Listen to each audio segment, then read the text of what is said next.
I accidentally connected to my husband's truck Bluetooth and heard him planning with my sister. Once she signs the house over for the tax benefits, we'll have everything we need to start our new life without that pathetic fool. They laughed. This morning, my phone exploded.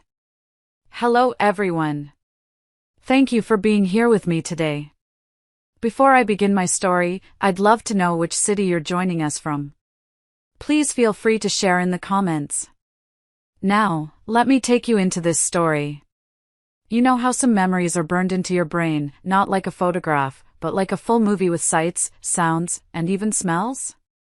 For me, that memory is the Costco parking lot on a Tuesday afternoon. It was April 16th. The sky was that perfect, boring blue, and the air smelled like hot asphalt and exhaust fumes. I remember the date because the big mortgage payment was due the next day, and I'd just spent the morning balancing our checkbook, feeling that little spark of pride you get when all the numbers line up. Garrett and I were a good team. A financially responsible team. We'd been married for 11 years. He was 37, I was 39. We had a comfortable life in a nice little suburban house with a garden I was ridiculously proud of. Our life was a collection of comfortable, predictable routines. He had his sacred Saturday fishing trips with his buddies, I had my Tuesday evening pottery class, my one little escape where I could be messy and creative. I loved him. I loved our life. I thought it was solid, real, the kind of marriage you build a lifetime on. I thought I knew him. I thought I knew my own sister. That Tuesday, my pottery class was cancelled.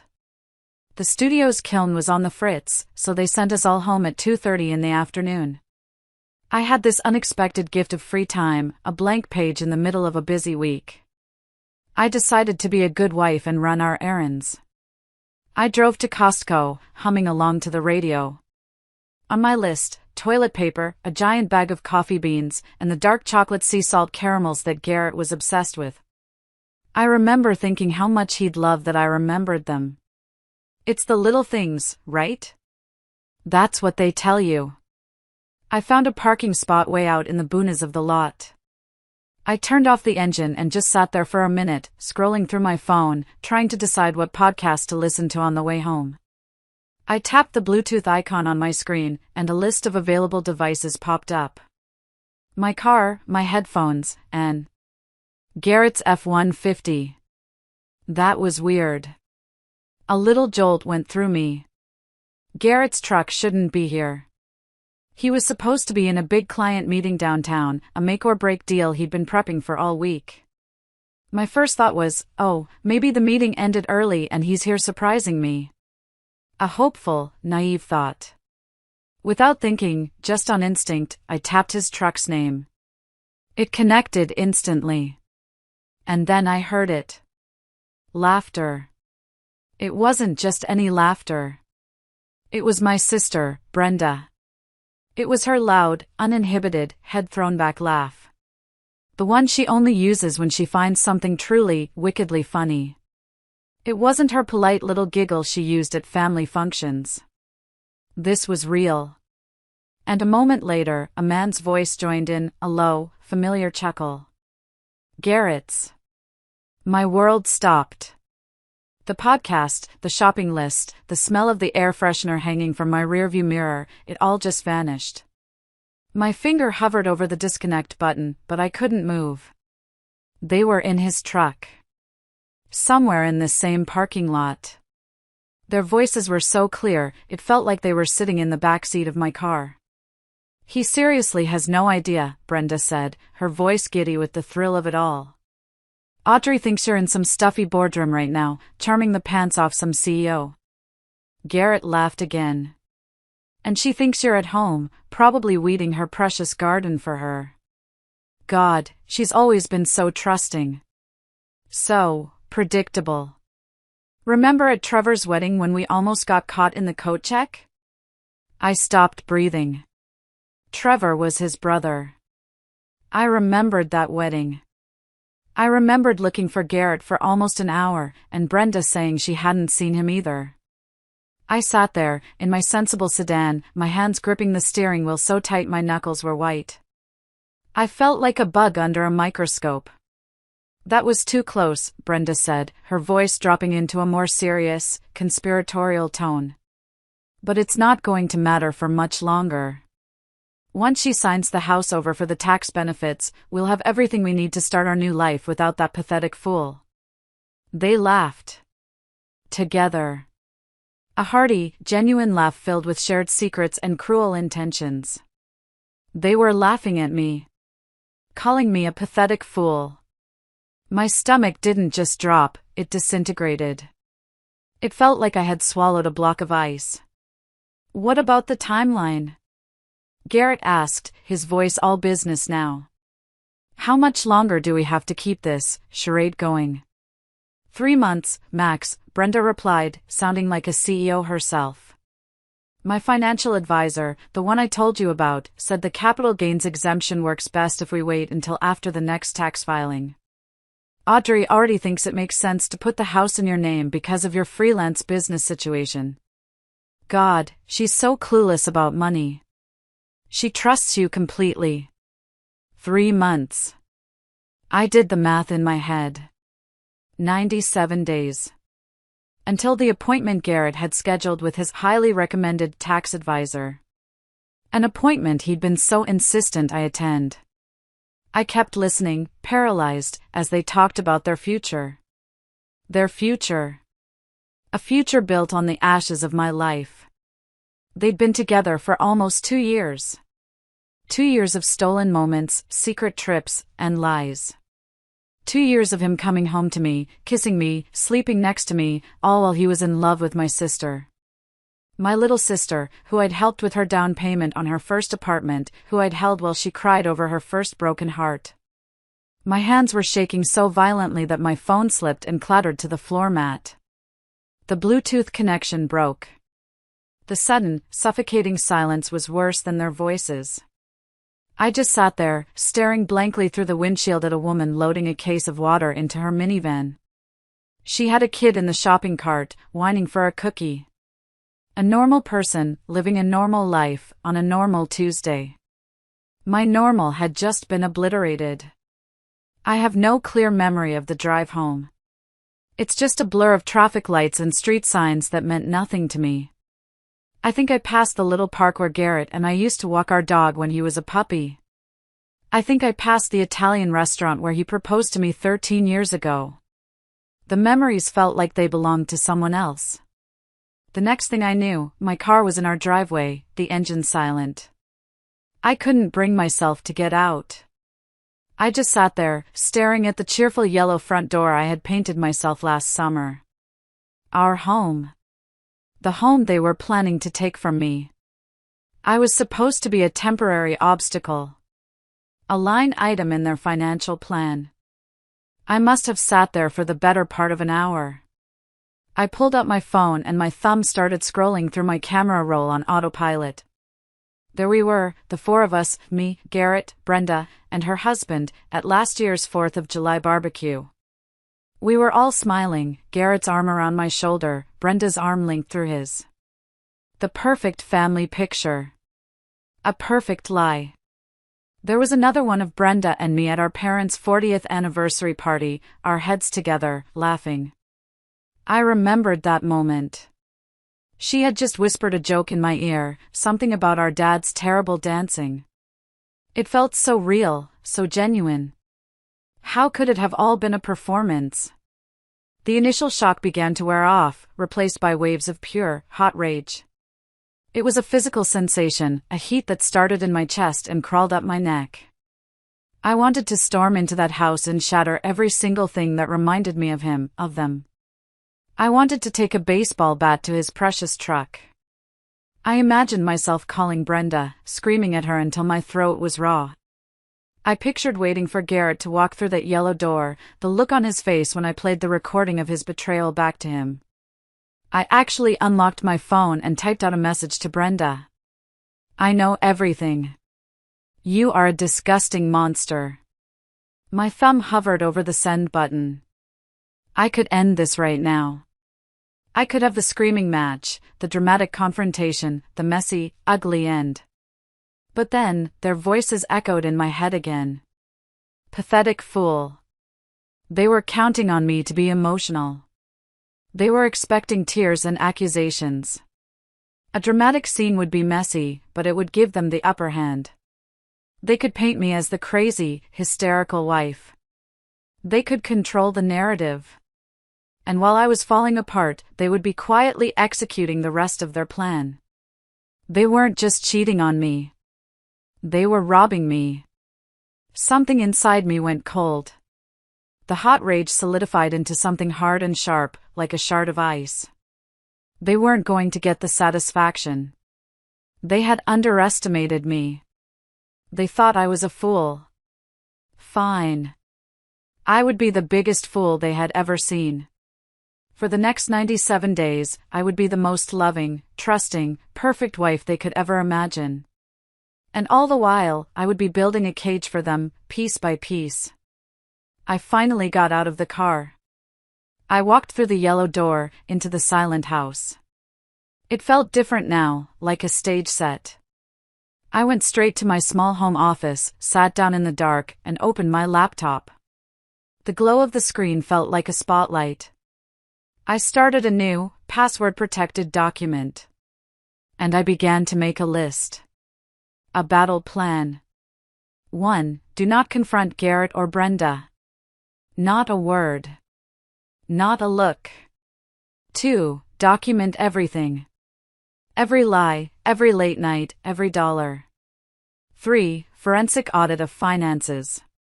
Bank accounts, credit cards, investments. 4. Find a lawyer. A shark. Someone completely outside our circle. 5. Secure my personal assets. My inheritance. My personal documents. 6. Act completely, perfectly normal. Be the wife he expects me to be. That last point was underlined. It would be my greatest performance. I created a new, encrypted email account.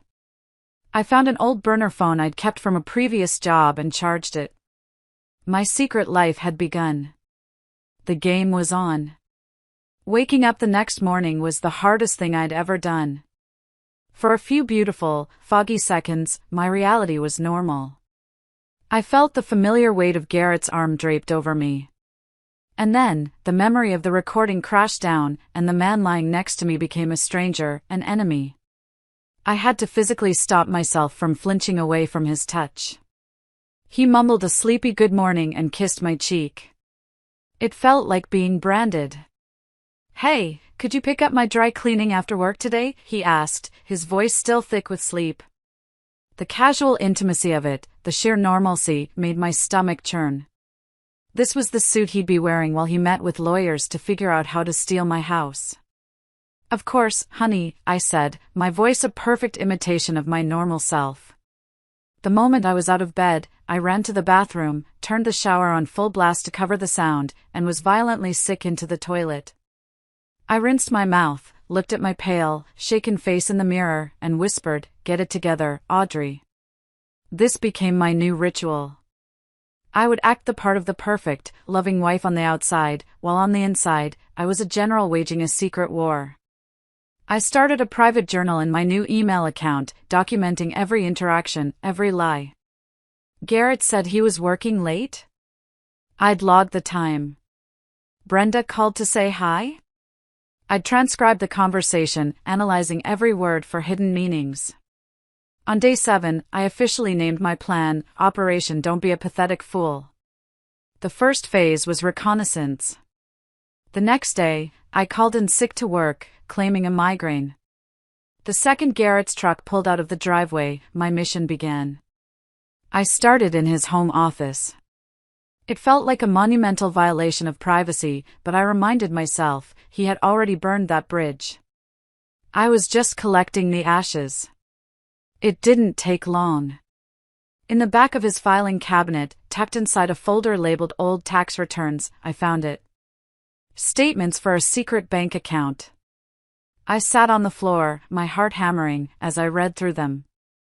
For the last 18 months, he had been making regular, small transfers from our joint savings account. $200 here, $300 there.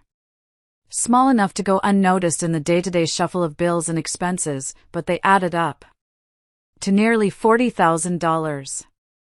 $40,000 of our money, our future, squirreled away for his new life with my sister. Then I checked his workout bag in the closet. Tucked into an inside pocket was a cheap burner phone. It was password protected, of course. But Garrett was a creature of habit. I tried our anniversary. Nothing. I tried our dog's birthday. Nothing. Then I tried Brenda's birthday. It opened instantly. The texts were all there. Years of them. Plans, pet names, pictures that made me feel sick all over again. I took photos of every single screen with my own burner phone until my hands were numb. I put the phone back, put the bank statements back, and made sure everything looked exactly as it had before. That afternoon, I had my first meeting with Ms. Davenport. I had found her through a series of careful, indirect referrals. She was a divorce lawyer in a town an hour away, a woman with a reputation for being meticulous and utterly ruthless. She was in her 60s, with sharp, intelligent eyes that missed nothing. I sat in her plush leather office chair and told her everything, my voice surprisingly steady. I laid out the story, the Bluetooth call, the bank account, the burner phone. She listened without interruption, her fingers steepled under her chin. When I was finished, she was silent for a long moment. "They think they're clever," she finally said, her voice calm and cutting. "But clever people, greedy people, always get sloppy. They've given you a gift, Audrey. The gift of time. Our job is to use it. You will continue to be the perfect, unsuspecting wife. You will not show your hand. The moment they know you know, they'll accelerate their plans, they'll start hiding assets, they'll lawyer up and things get messy. We need to be 10 steps ahead. We're not just going for a divorce, we are building a case for a settlement so overwhelmingly in your favor that he won't have a choice but to sign it." She used words like discovery, assets, and deposition. She explained the legal process, the importance of a clean chain of evidence. I left her office feeling powerful. For the first time since that day in the Costco parking lot, I didn't feel like a victim. I felt like a strategist. The 97-day countdown wasn't a prison sentence anymore. It was a deadline. Playing defense wasn't enough. I couldn't just sit back and collect evidence of their past sins, I had to actively shape the battlefield. I needed to lead them deeper into their own delusion, to make them so confident in my ignorance that they'd hand me the rope to hang them with. My acting skills, it turned out, were better than I ever imagined. About a month into my silent operation, I set my first trap. It was a quiet Wednesday evening. We were eating dinner, the TV murmuring in the background. Garrett was complaining about a new business expense, a classic lead-in to talking about how tight money was. It was the perfect opening. I put down my fork and looked at him with a thoughtful expression. "You know, honey," I said, my voice laced with gentle concern.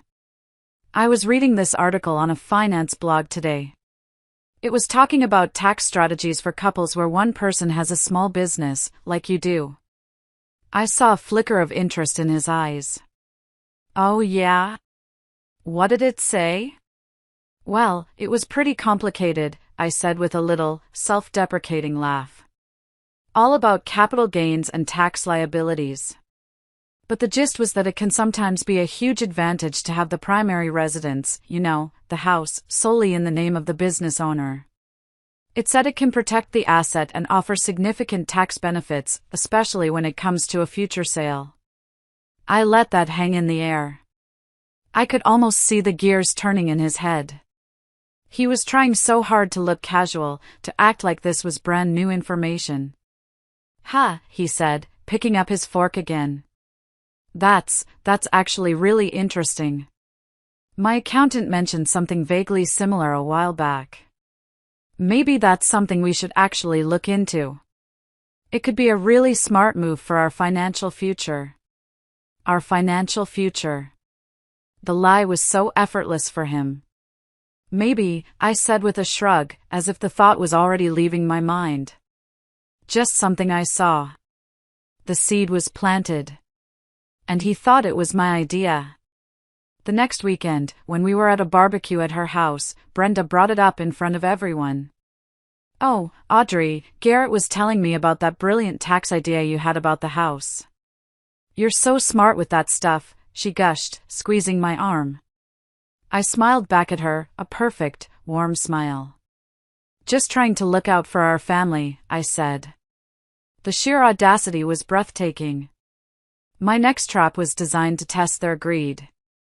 I knew Garrett felt the pinch of the money he was secretly funneling to his separate account. I wanted to dangle a bigger prize in front of him. I spent an evening creating a fake email chain. I invented a fictional law firm and a recently deceased, distant great-aunt from my mother's side of the family. The emails were perfect, full of legal jargon about probate, estate settlement, and a modest but significant inheritance that was coming my way. I left the email chain open on our shared iPad on the kitchen counter, as if I'd been interrupted while reading it. It took less than an hour. Garrett came into the kitchen to get a beer. I saw him glance at the iPad. He stood there for a full 5 minutes, pretending to be looking for something in the fridge, reading the entire thing over my shoulder. That night, in bed, he was suddenly very interested in my family tree. "Hey, whatever happened to your mom's Aunt Mildred? The one who lived in Oregon?" I pretended to think. "Aunt Mildred? Gosh, I don't know.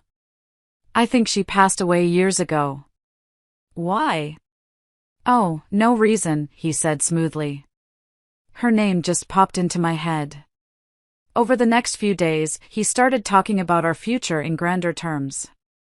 He talked about renovating the kitchen. He talked about taking a trip to Europe. He even started looking at new, more expensive trucks online, leaving the browser tabs open for me to see. He was already spending my fake inheritance, money he planned to enjoy with my sister.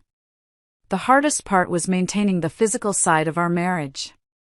There were nights he would reach for me, and I would have to force myself not to recoil. I developed a technique. I would focus on a tiny crack in the ceiling above our bed.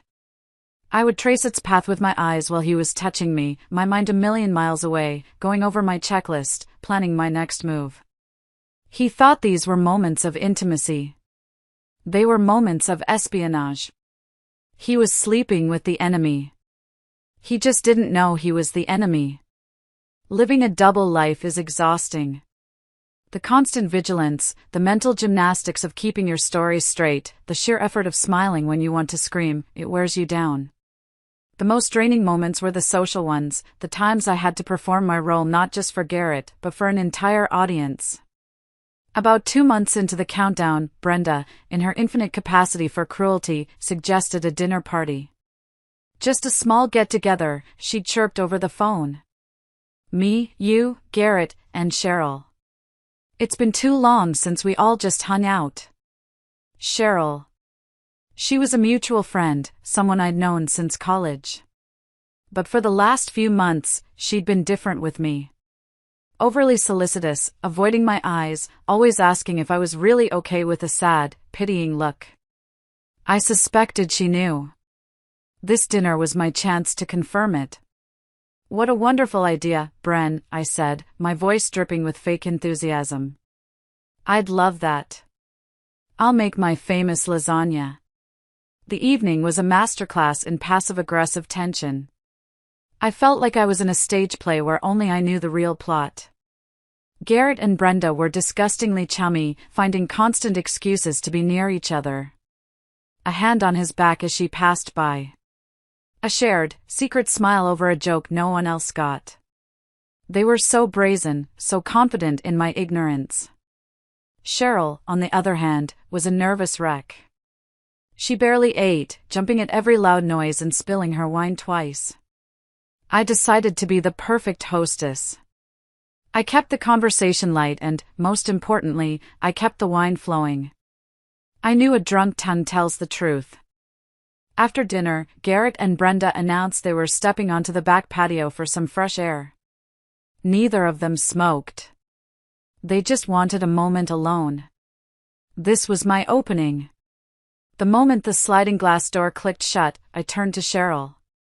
I refilled her wine glass to the brim. "Isn't it great to see them so happy?" I said, my voice soft and friendly, nodding towards the patio where I could see their shadowy figures standing a little too close. Cheryl looked at me, her eyes wide and confused. "Who?" "Garrett and Brenda," I said, my smile unwavering. "They just have this incredible bond, don't they? I mean, it's not every man who gets along so well with his sister-in-law. It's really special." The color drained from her face. It was like watching a light bulb go out. She knew. I could see the panic, the guilt, the frantic search for the right words in her eyes. "Oh, yeah," she stammered, fumbling with her napkin. They're great friends. Really great." I just kept smiling. "I'm so lucky," I continued, twisting the knife just a little. "To be surrounded by people I can trust completely. My husband. My sister. My best friends. It's all anyone could really ask for, right?" Cheryl looked like she was about to be sick. She mumbled something about needing to use the restroom and practically fled the table. Confirmation received. The betrayal wasn't a secret between two people. It was a conspiracy. A club, and I was the only one who wasn't a member. Later, as I was walking Cheryl to her Uber, she grabbed my arm. "Audrey," she whispered, her words slurring slightly. Are you really okay?" I looked her straight in the eye. "I've never been better, Cheryl. Thanks for asking." The guilt on her face was my reward for a night of agonizing performance. When I went back inside, Garrett was waiting in the kitchen. He came up behind me and wrapped his arms around my waist as I started clearing the plates. "That was a fun night," he whispered into my hair. "Brenda and I were just talking on the patio about how amazing you are, putting all this together." I leaned back against him, a silent, hollow shell. "I'm glad you had a good time, honey." The lie tasted like ash in my mouth. That night, I barely slept. The exhaustion was bone deep.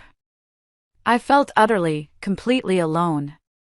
As the days turned into weeks, my folder of evidence grew. I had screenshots, photos of bank statements, a log of every lie. But I was still missing what Ms. Davenport called the smoking gun, something so undeniable, so damning, that it would leave them with no room to maneuver. I had a strong suspicion where I could find it, on our shared home computer. Garrett was sloppy with his digital life. He used the same password for everything and thought that dragging a file to the trash bin meant it was gone forever. But I wasn't a tech expert. I needed help. I couldn't risk hiring a professional PI, so I turned to the only person I knew who wouldn't ask too many questions, my work colleague, Kevin. Kevin was the quiet, unassuming guy in the IT department who everyone went to when their computer was on the fritz. He could work miracles. I approached him at work one afternoon, carefully arranging my face into an expression of mild panic. "Kevin, I am so sorry to bother you," I began, my voice trembling just a little. "But I think I've done something truly terrible. I was trying to clean up our old family computer at home, delete old files to free up space, and I think I accidentally deleted a whole folder of my mom's photos. Photos from before she passed away. Garrett will be devastated. He doesn't know I was even messing with it." Kevin, being the kind soul he was, immediately looked sympathetic. "Hey, don't panic, Audrey," he said reassuringly. "Most of the time, deleted files aren't really gone. Bring the computer tower in this weekend. I do data recovery as a side hustle. If the files are still on the drive, I can probably get them back." The following Saturday, while Garrett was on his monthly fishing trip with the guys, I loaded the heavy computer tower into my car and drove it to Kevin's apartment. The entire weekend was agonizing. I couldn't eat, I couldn't sleep. I just kept pacing around my house, waiting for his call. Finally, on Monday morning, he motioned for me to come over to his desk at work. He had a strange look on his face, a mix of pity and shock. "Well," he said, his voice low so no one else could hear. "I recovered your mom's photo folder." "No problem." He paused. "But, Audrey, I also recovered a lot of other things. Things that were in the trash bin. I think you need to see this." He turned his monitor towards me. And there it was. My entire world, burning down in high resolution. He had recovered hundreds of deleted messages between Garrett and Brenda. Explicit photos that made me want to vomit. But that wasn't the smoking gun. He clicked open a document. It was a meticulously organized spreadsheet. The file was titled, Financial Plan Post A. My name wasn't in it. I was just A. The spreadsheet was a detailed timeline and budget for their new life together. It had line items for asset liquidation, A's retirement fund, sale of primary residence, and legal fees, contingency for A's potential protest. It even had a budget for a trip to Hawaii to celebrate once the divorce was final. But the real kick in the gut was a note in a comment cell, attached to the line item about transferring the house deed. It was written by Garrett. It read, "Need to finalize transfer from the current obstacle by end of Q2 to avoid tax penalties." The current obstacle. 11 years of marriage. A lifetime of sisterhood. All of it, reduced to an obstacle to be removed. Kevin saw the look on my face. "Audrey. I am so sorry." I couldn't speak. I just stared at the screen. This wasn't just a betrayal of the heart anymore.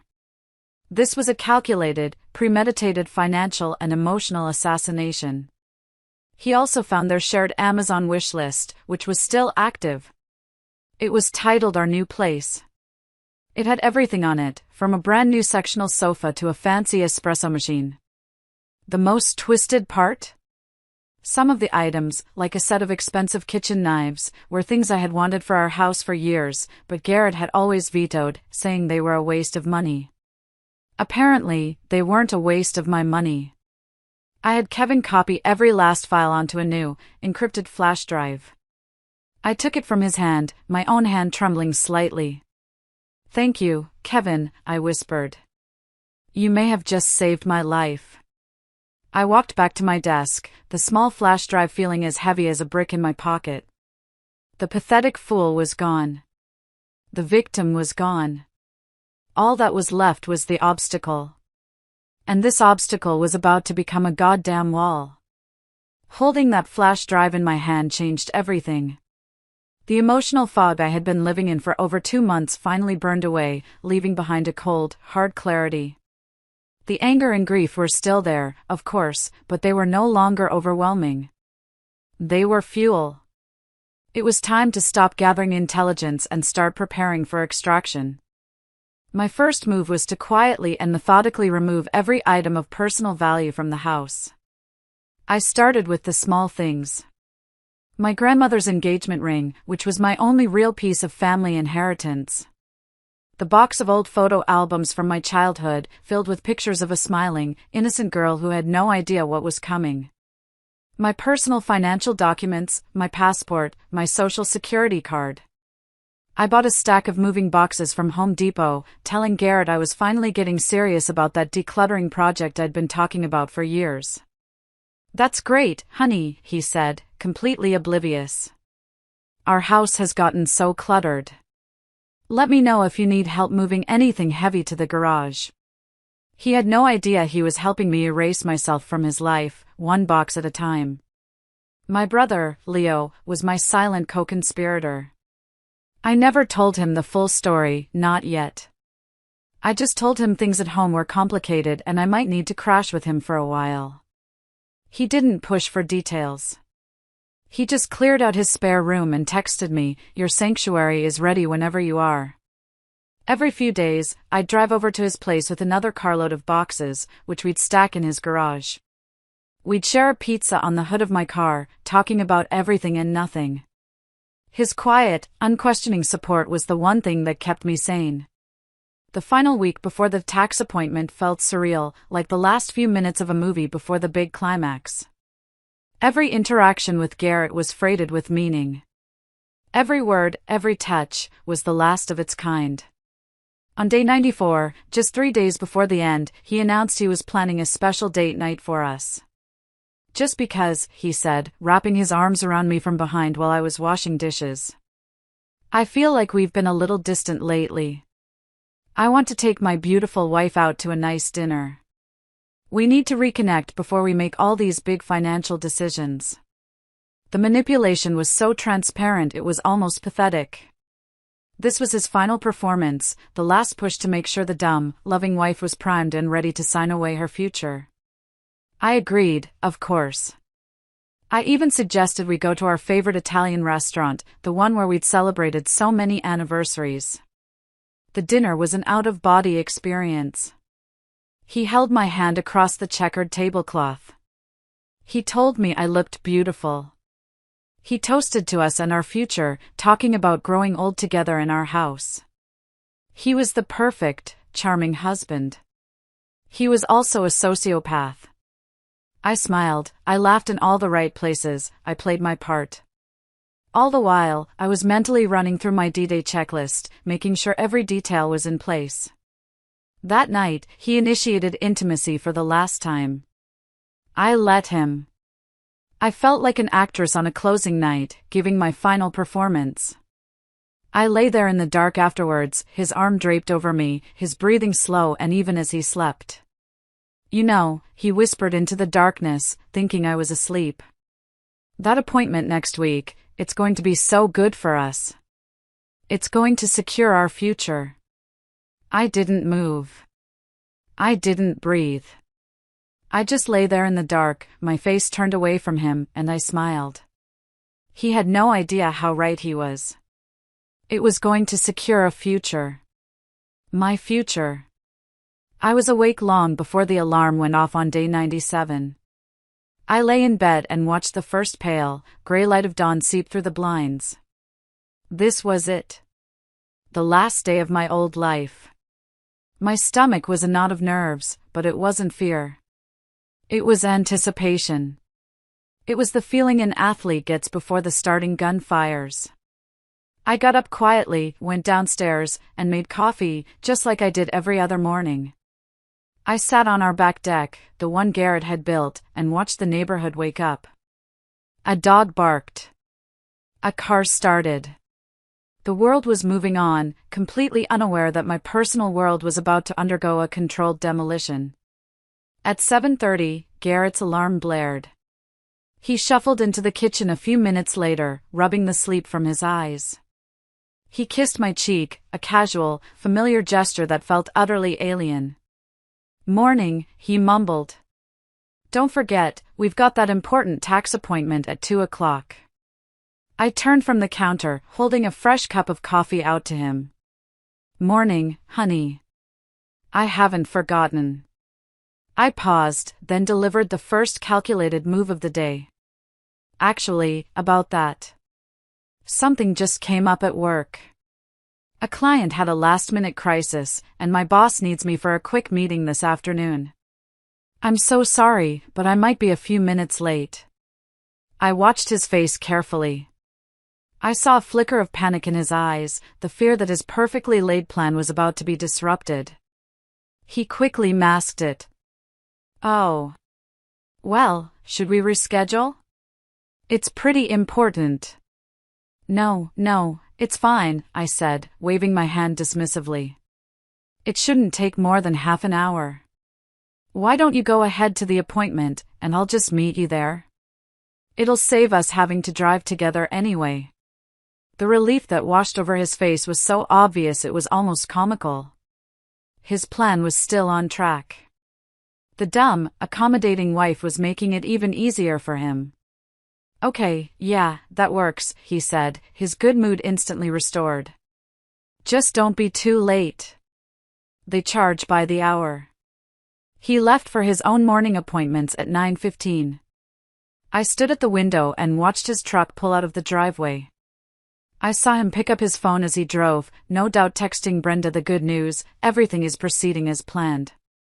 The moment his truck turned the corner at the end of our street, my house transformed from a home into a command center. I moved with a speed and efficiency I didn't know I possessed. First stop, the bank. Not our local branch, but a larger one in the next town over where I had already opened a new account in my name only. I walked in and deposited a cashier's check from the sale of my old convertible, the little sports car I'd owned before we were married, which I had recently sold. Garrett had always hated that car. It felt fitting that it would be the first deposit into my freedom fund. Second stop, Ms. Davenport's office. She had the final stack of documents waiting for me on her gleaming mahogany desk. The divorce filing. Affidavits. Motions to freeze our joint assets. I signed each one with a steady hand. With each signature, I felt a layer of grime being scrubbed from my soul. When I was done, she handed me the original flash drive full of evidence. "Are you ready for this, Audrey?" she asked, her sharp eyes searching mine. "Once we file this, there is no going back." I looked at her and gave her a small, firm nod. I've been ready for 97 days. By 11:30 a.m., I was pulling up to my brother Leo's apartment. He opened the door before I even knocked. He looked at my face, then at the single overnight bag in my hand, and just nodded. "Come on in," he said. I walked into his spare room, my new sanctuary, and dropped my bag on the floor. I took out my laptop, sat down at the small desk he had cleared for me, and opened the final file. It was titled D-Day Checklist. 8 steps to reclaim my life. The time for acting, for waiting, for hiding, was over. It was time to burn it all down. Sitting at that little desk in Leo's spare room, with the muffled sounds of city traffic outside, felt like being in the eye of a hurricane. It was calm, focused, while I knew all hell was about to break loose. I took one last, deep breath and began to execute the final phase of my plan. Step 1, the email. I opened my draft folder. The email, which I had rewritten at least 20 times with Ms. Davenport's guidance, was ready. The subject line was simple: some difficult personal news. It was addressed to a carefully curated list of 14 people: my parents, Garrett's parents, our siblings, including Brenda's husband, and our closest mutual friends. The email was factual, not emotional. It stated calmly that I had filed for divorce due to Garrett's long-term affair with my sister, Brenda. I attached 2 small, irrefutable pieces of evidence: a single bank statement from his secret account showing a transfer from our joint savings, and one screenshot of a text message from him to Brenda that read, "Can't wait until the obstacle is gone and we can be together for good." I ended the email by asking for privacy and understanding. My finger trembled for a second, then I clicked send. The first domino had fallen. Step 2, the digital break. I opened Facebook. I changed my relationship status from married to single. I didn't add any dramatic post, just the simple, cold change of status. Then, I unfriended and blocked both Garrett and Brenda. I did the same on every other social media platform. It was a digital amputation. Step 3, the friends. I composed a short group text to our wider circle of friends, the ones we went to Super Bowl parties with. They deserved to hear it from me, not through the gossip mill.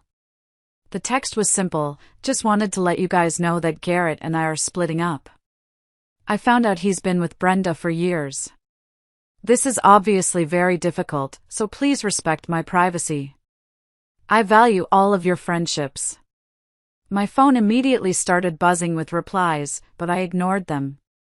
Step 4, the parents. This was the hardest part. I owed my parents a phone call.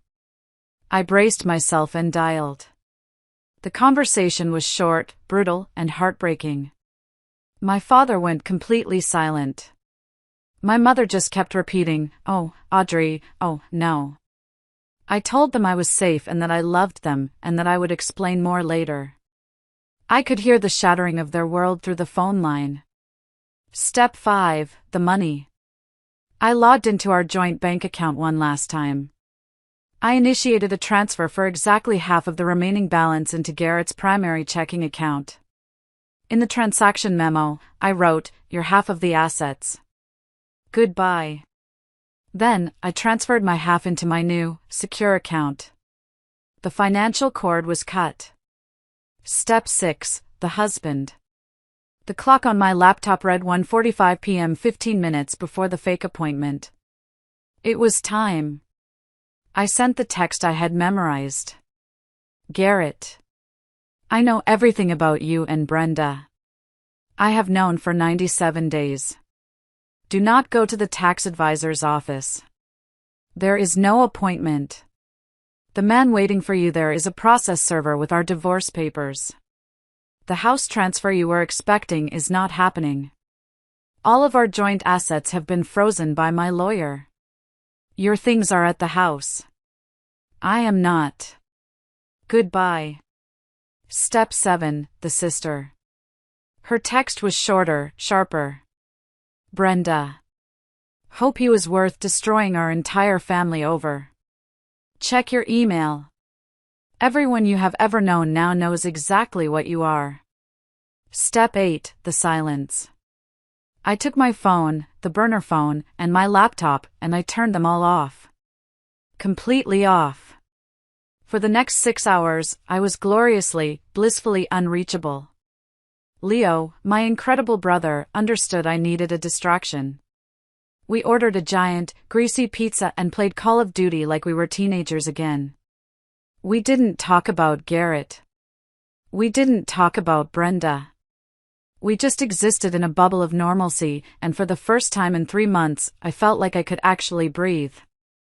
If you're still listening, please do me a favor and like this video, and comment the number 1 down below. That way, I'll know you gave me a like, and I'll know you're right here with me on this journey. Your support means the world to me and keeps me going. So please, comment the number 1 and listen to what happened next. At precisely 8:17 p.m., I decided it was time. I picked up my phone, my heart starting to pound again, and I pressed the power button. It came back to life with a vengeance. It vibrated so hard it nearly jumped out of my hand. The screen lit up with a tidal wave of notifications. 42 missed calls. 16 voicemails. 93 text messages. It was a digital apocalypse. 23 of the calls were from Garrett. 11 were from Brenda. The voicemails were a chaotic symphony of their downfall, Garrett, at first angry and confused, then sobbing incoherently, then screaming that I had ruined his life. Brenda's were just pathetic, tearful pleas. The texts were a dumpster fire of desperation and rage. The war was over. All that was left was to survey the wreckage. For 2 days, I let them stew. I blocked their numbers and communicated only through Ms. Davenport. The flood of messages from friends and family, however, was overwhelming. Most were supportive, shocked, and horrified on my behalf. A few tried to play neutral, but they were the minority. The story, in its brutal, simple truth, was out. But I knew I couldn't hide forever. And a part of me needed to see it. I needed to see the look on his face, not for revenge, but for confirmation. Confirmation that the man I had married was truly gone, replaced by this sniveling, pathetic creature. I unblocked Garrett's number and sent him a simple text, Starbucks on Elm Street. 1 hour. Come alone if you ever want to speak to me again. He replied in seconds, I'll be there. I chose our location carefully. It was public enough to prevent a scene, but busy enough to give us anonymity. I got there first and chose a small table in the back corner. When he walked in, I almost didn't recognize him. He looked like he hadn't slept or showered in days. His face was pale and puffy, his eyes were bloodshot. He looked broken. Good. He practically fell into the chair opposite me and started talking before I could even say a word, his voice a hoarse, desperate whisper. Audrey, thank God. You have to listen to me. This is all a huge misunderstanding. It wasn't what it looked like. Brenda, she was going through a hard time, I was just trying to be there for her. It got out of hand. You have to believe me, I never stopped loving you. He reached for my hand across the table. I pulled it away as if his touch was toxic. You violated my privacy, Audrey, he said, his voice shifting to wounded accusation. Going through my things, my messages. How could you do that to me? I just stared at him, my expression blank. I let him talk, let him spin his web of lies and half-truths. He blamed Brenda. He blamed me. He blamed his job stress. He painted himself as the victim, a good man who had made a simple mistake. When he finally ran out of steam, his pathetic excuses hanging in the stale, coffee-scented air between us, I asked him one simple question. When did it start, Garrett? He flinched. I don't remember exactly. Try, I said, my voice as cold as steel. He hesitated, then finally mumbled, about 2.5, maybe 3 years ago. But it wasn't serious at first. It just happened. It just happened, I repeated, letting the words sink in. For 3 years. I reached into my purse and pulled out my old burner phone. I didn't need to say a word. I just navigated to the audio file and pressed play. Our small corner of the coffee shop was suddenly filled with the sound of his voice, and my sister's, clear as a bell. Once she signs the house over for the tax benefits, we'll have everything we need to start our new life without that pathetic fool. Their shared, cruel laughter echoed from the tiny speaker. A woman at the next table glanced over at us with a curious frown. Garrett's face went completely white. It was the color of chalk. He looked like he had seen a ghost. The ghost of the man he used to be, maybe. I know everything, Garrett, I said, my voice low and steady. I know about the secret account. I know about the financial plan you made. I know you called me an obstacle. I've known for exactly 97 days. Every lie you told, every dollar you moved, I have a record of it. Your performance as a loving husband was very convincing. But my performance as a pathetic fool was better. He started to cry then. Real, racking sobs. He begged. He pleaded. He said he would do anything to make it right. He asked if there was any chance we could go to counseling, if we could try again. I looked at this weeping stranger, this man who had conspired with my own sister to leave me destitute, and I felt absolutely nothing. The love had been so completely burned away that not even ashes remained. The divorce papers are filed, I said, my voice flat. The terms are generous, considering the circumstances. I suggest you sign them. Fighting this will only make the evidence I have public record, and it will cost you a lot more than just your dignity. I stood up from the table. He grabbed my arm, his face a mess of tears and desperation. Audrey, please, where are you staying? Just tell me you're safe. I looked down at his hand on my arm, then back at his face. You lost the right to ask me that a long, long time ago. I pulled my arm free and walked out of the Starbucks without looking back, leaving him alone with the ghost of our marriage. Confronting Garrett felt like closing a business deal. It was cold, calculated, and necessary. Confronting my sister, that felt like an amputation. After I left Garrett at the Starbucks, Brenda must have gone into a full-blown panic. She started a campaign of harassment. Dozens of calls a day from blocked numbers. Emails from new accounts. She even showed up at my old office, crying to my former coworkers. Finally, she ambushed me at my parents' house. I had gone over to talk to them, to try and explain, and she was just there. Waiting for me. My mom and dad, bless their hearts, just looked lost. They retreated into the kitchen, leaving the two of us standing in the living room of our childhood home, surrounded by pictures of happier times. The moment we were alone, she ran to hug me, just like she had at my brother's place. And just like before, I put my hand up to stop her. "Don't, Brenda." She collapsed onto the couch, her body shaking with sobs. "Audrey, please," she wailed. "You have to forgive me. I'm so sorry. I don't know what I was thinking. I love him. I couldn't help it." I just stood there, looking at her. My little sister. The one whose scraped knees I had bandaged. The one I had shared a bedroom with for 16 years. We had been inseparable. I remembered one summer when I was about 10 and she was 8. I had saved up my allowance for weeks to buy a special doll I wanted. The day I bought it, she accidentally dropped it and its porcelain face cracked. She was so devastated, so sure I would hate her. I remember hugging her and telling her it was okay, that I loved her more than any stupid doll. Looking at the weeping woman on the couch, I couldn't find a trace of that little girl. "You couldn't help it?" I asked, my voice dangerously quiet. "You couldn't help sleeping with my husband for 3 years? You couldn't help planning to steal my home, my savings, my future? Was that an accident too, Brenda? Did you just trip and fall into a conspiracy to ruin my life?" She started making excuses then, her tears turning to anger. It was my fault. Our marriage had been in trouble for years. I was always so focused on my career, so distant. Garrett was lonely. She was lonely. They hadn't meant for it to go this far.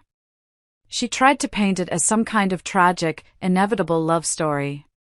"It wasn't a love story, Brenda," I said, my voice cutting through her lies. "It was a heist. You sat at my dinner table, you drank my wine, you told me you loved me, all while you were plotting my destruction. Don't you dare try to call that love." Her face hardened. The victim act evaporated, replaced by a bitter resentment. "So what? You're just going to throw everything away? Our whole family? You're tearing this family apart, Audrey. All because you can't forgive one little mistake." That was it. That was the final nail in the coffin of our sisterhood. The complete lack of remorse. The attempt to make me the villain. One little mistake? I repeated, and a humorless laugh escaped my lips. "No, Brenda. I'm not tearing this family apart. I'm cutting out the cancer. You did this. You and Garrett. This is the world you created. Now you get to live in it." I looked at her one last time, this stranger who wore my sister's face. "I want you out of my life," I said, my voice as steady as a rock. "Don't call me. Don't text me. Don't come to my home. We are done." I walked out of the living room, past my shell-shocked parents in the kitchen, and out the front door into the fresh air. It was a painful, bloody amputation. But I knew, with a certainty that settled deep in my bones, that it was the only way I was going to survive. The weeks that followed were a blur of logistics. There was paperwork to sign, movers to schedule, and a new life to build from the ground up. The divorce, thanks to Ms. Davenport's brilliant work and the mountain of evidence I had, was surprisingly quick and clean. Garrett, faced with the threat of having the entire sordid financial plan made public in court, signed everything without a fight.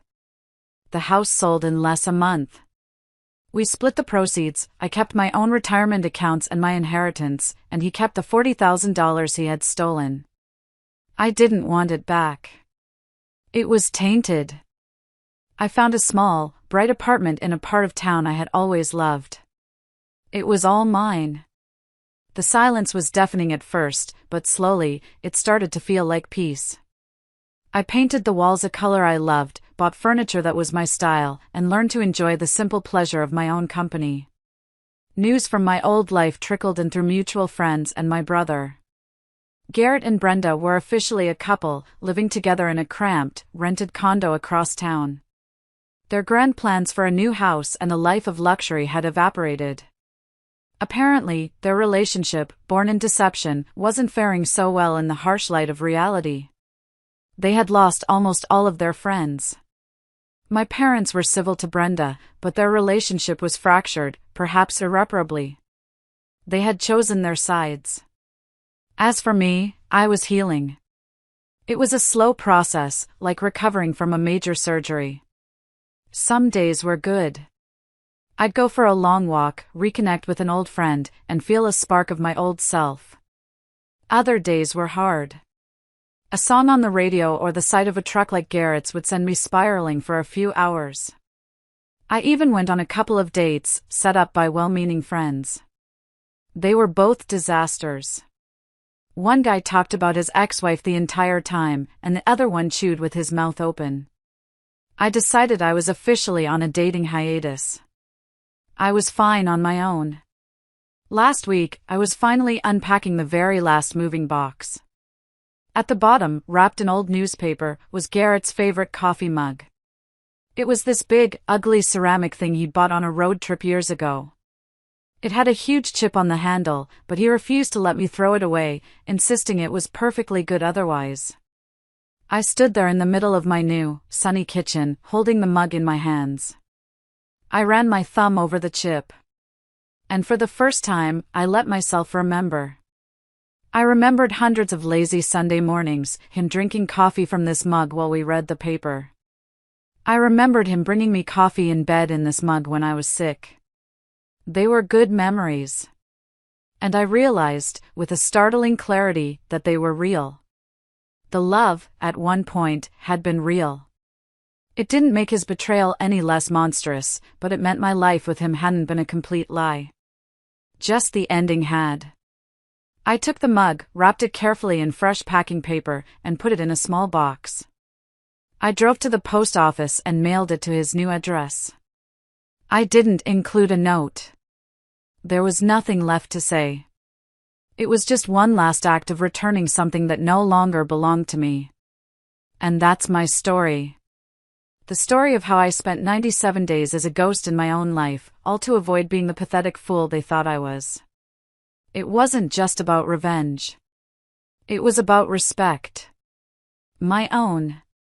If you're listening to this, and you're going through your own private hell, I want you to know that you are not alone, and you are so much stronger than you think. The storm will pass, and you will find your own peace on the other side. Thank you so much for listening. If my story resonated with you, please consider giving it a like, and maybe share it. You never know who else might need to hear that it's okay to fight for yourself. Stay strong.